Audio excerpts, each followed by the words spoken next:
En ce 14e jour d'émeute, les opérations de déblaiement des axes routiers se multiplient dans l'agglomération de Nouméa. Des manœuvres de plus en plus imposantes qui affaiblissent les barrages qui se reconstruisent juste après.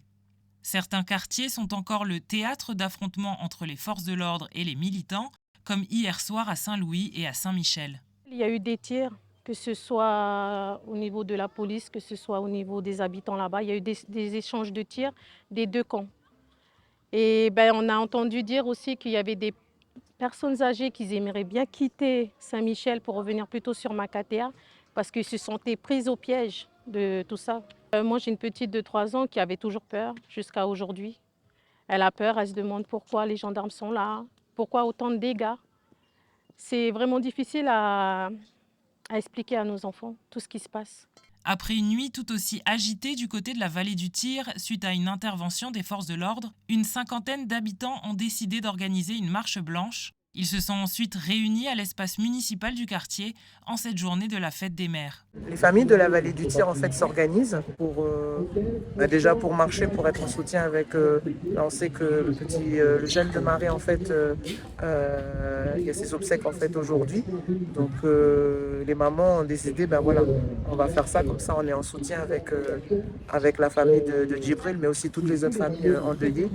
La paix c'est nous et même la tempête qui est passée du 13 mai, du coup on se réorganise pour reconstruire et puis avoir de la force parce que le chant, être ensemble, marcher, s'organiser, c'est plein de médicaments qu'on prend parce que c'est des choses qui nous restent encore dans le milieu urbain et les gens s'organisent pour se donner plein d'énergie pour continuer à être debout.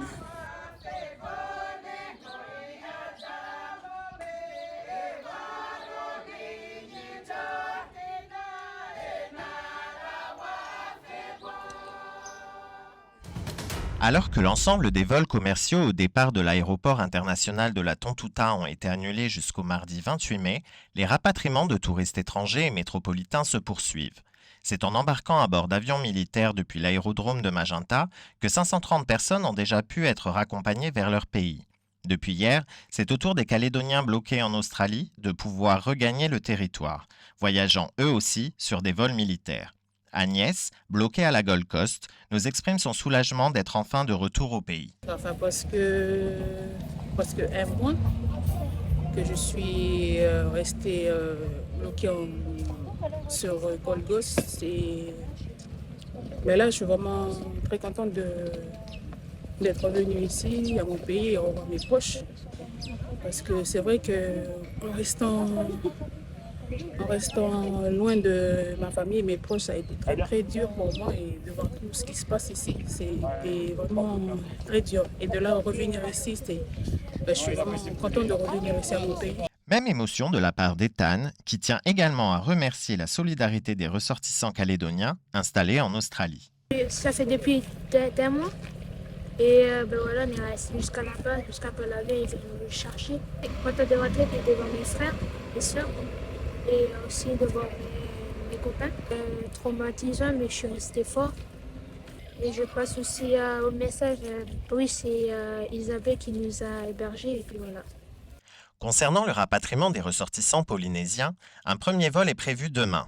Le président haïtien Moïtai Brotherson travaille déjà à la planification d'un deuxième vol avant d'organiser ensuite le rapatriement des Calédoniens bloqués à Tahiti. 2 avions réquisitionnés accompagneront également, en début et fin de semaine prochaine, les ressortissants de Wallis et Futuna bloqués sur le territoire depuis le 13 mai.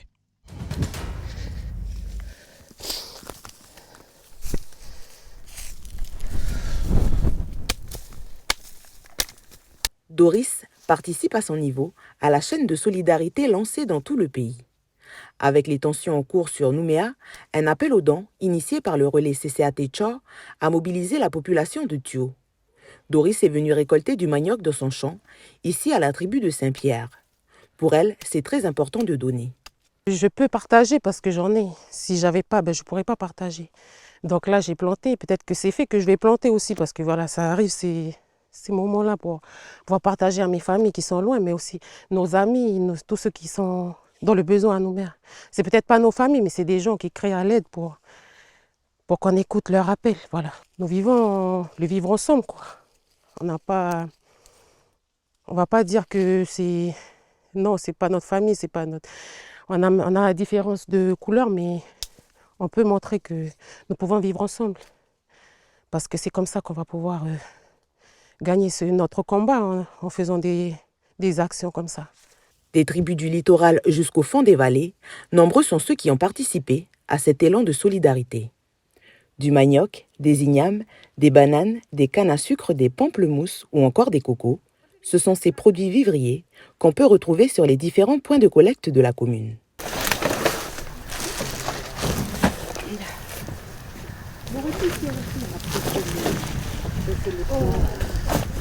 Il y a des points de collecte un peu dans les tribus de Saint-Pierre, des points de collecte aussi à la tribu de Roué, à la tribu de la Mission, à la tribu de Népou et sur le quartier de Botaméré aussi. On a mis un point de collecte là-bas. Petit Borindi aussi. Et Petit Borindi, district de Borindi, il y a une maman aussi qui est responsable de récolter les dents là-bas. Il y a des familles ici qui ont donné ce qu'ils peuvent, hein. On ne force personne aussi.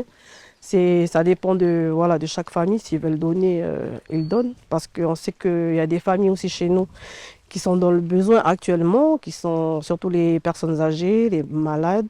4 pick-up chargés de ces vivres ont quitté Thiour ce matin, destination Rivière-Salée et Caméré, où une association se chargera de la distribution dans les quartiers nord de Nouméa. Si la situation perdure, le relais CCAT Tchor compte renouveler la démarche. Dans ce temps, certaines stations du Nord ont pu être ravitaillées aujourd'hui. C'est le cas de l'une d'elles à Koné. Uniquement du gasoil, 20 000 litres livrés à midi. En une heure, pas moins d'une centaine de voitures ont pu être servies, rationnées à 3 000 francs par personne, afin que le plus grand nombre puisse en bénéficier, soit environ 1000 véhicules. La station ne dispose pas plus d'informations sur les prochains ravitaillements. Toute l'après-midi, des centaines de voitures seront passées avant la fermeture à 17 h. Pour ceux qui n'ont pas pu se ravitailler en gasoil aujourd'hui, il faudra donc attendre demain matin. Parce que avoir des idées divergentes, c'est constructif. On a besoin de ça aussi. Tout le monde a besoin de ça. Nous comme vous, pour pouvoir vivre et vivre bien au niveau de la commune. Nous, on parle de la commune. Ce matin, les communautés du village de Ponéréouin viennent discuter avec les militants de la CCAT.